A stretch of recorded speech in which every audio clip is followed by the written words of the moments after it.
اس کے مقابلے میں مسٹر اسمتھ نے دین الہی کو اکبر کی دانشمندی نہیں بلکہ حماقت اور جہالت کا نمونہ قرار دیا ہے۔ اسمتھ نے اکبر کے اس اقدام کو بے لگام آمریت کی شرمناک انتہا کے الفاظ میں یاد کیا ہے۔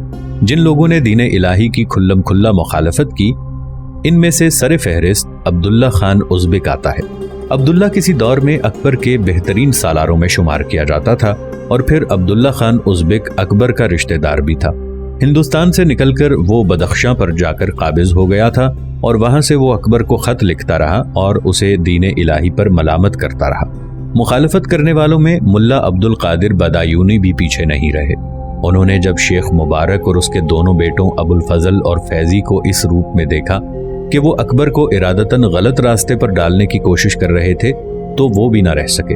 حالانکہ بدایونی شیخ مبارک کا شاگرد بھی تھا، اس کے باوجود ملا بدایونی نے ابو الفضل اور فیضی کے رویے کی شدید مذمت کی، اور فیضی کی موت پر ملا بدایونی نے کہا، شکر ہے ایک برا آدمی دنیا سے اٹھ گیا۔